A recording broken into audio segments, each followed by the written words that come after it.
Well, I know that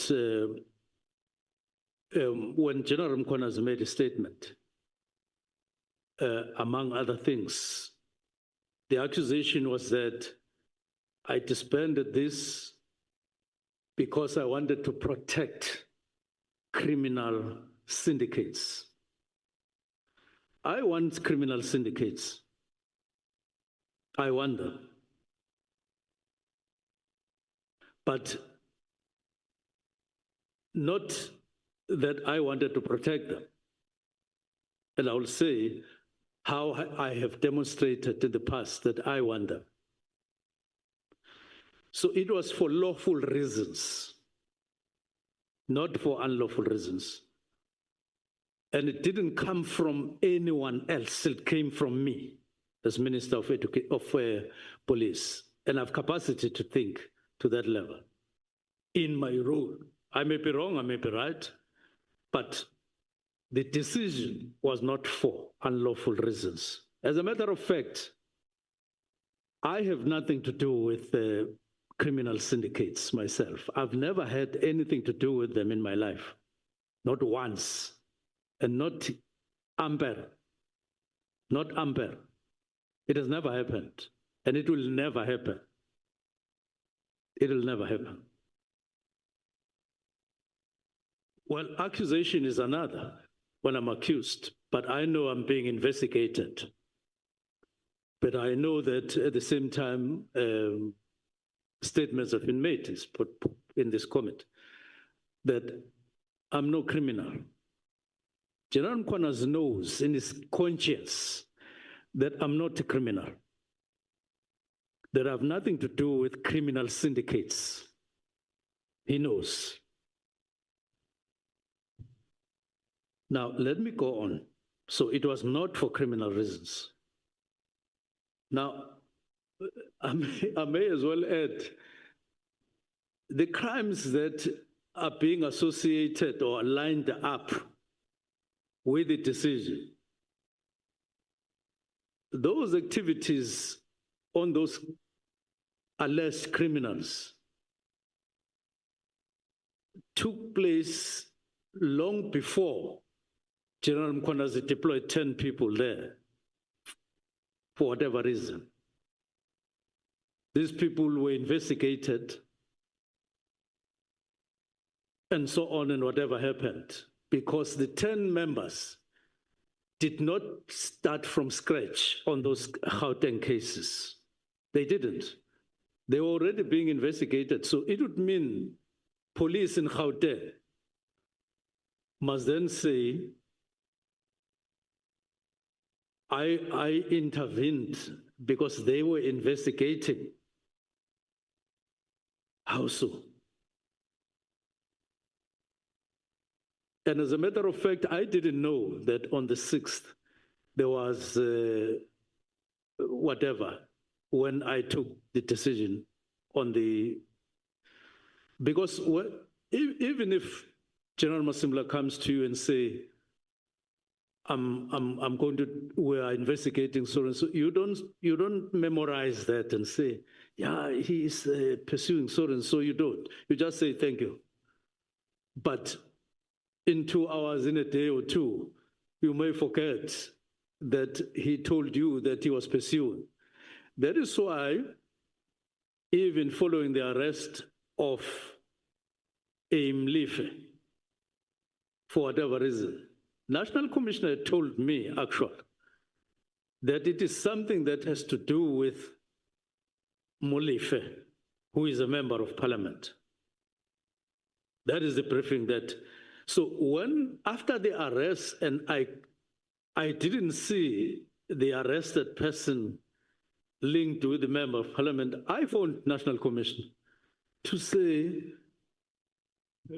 Minister, did you say Molefe, who is a member of parliament? I happen to know that there's an honorable member called Brian Mlife. And that is what, that is what National Commissioner indicated to me, as a matter of fact. But after the arrest, when I didn't see Brian from news, I phoned National Commission and I said, you seem to have, is it? And then he said, no, it's a relative of. So I now say, why do I stand accused for somebody who was not even the person who was supposed in the arrest? It went to somebody else. Why? How did I know Brian Mlefe? And that he is, it was the first time when I saw his arrest that he's there and so on. General Masimula stated under oath in his application proceedings between SAPS and Lieutenant General Sibia, and I quote what he said under oath: accepted that the directive, that is of the minister, fell within the oversight powers of the minister. It's not me saying that. It's a statement of the National Commissioner under oath. But I held the view as National Commissioner that his insistence on how and when the task team be deactivated of arrest into constitutional mandate as the National Commissioner of Police to manage and supervise. That is what National Commissioner is saying. So on the constitutionality, he himself is clear. He accepts, and I'm quoting, I'm not writing it myself. And here's the problem with the how part, and the how part I would contest. I never gave him directives inclusive of the how part.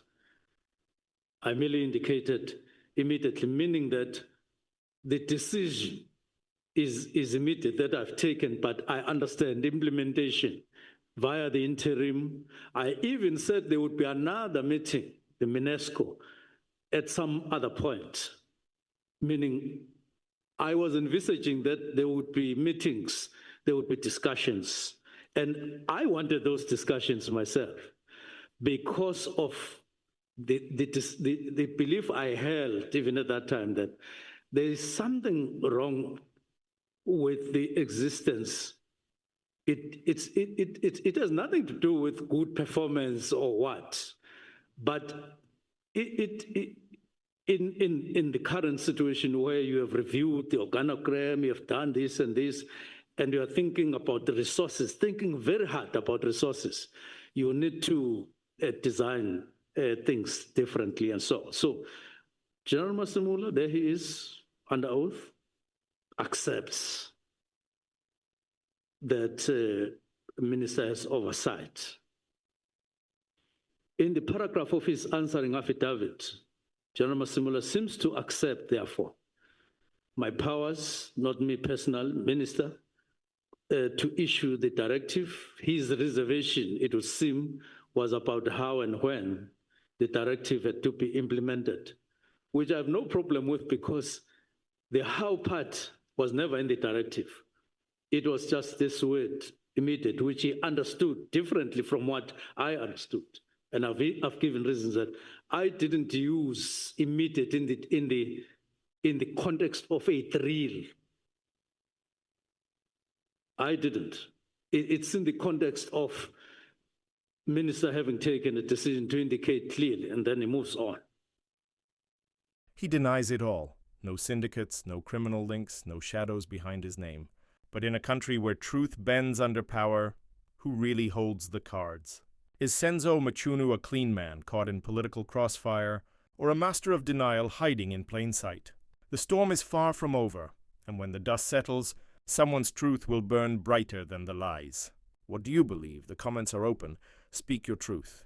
I'm Skybridge. Thanks for watching. Kindly subscribe and support my channel. Don't forget to like, share, and comment. Until next time, bye.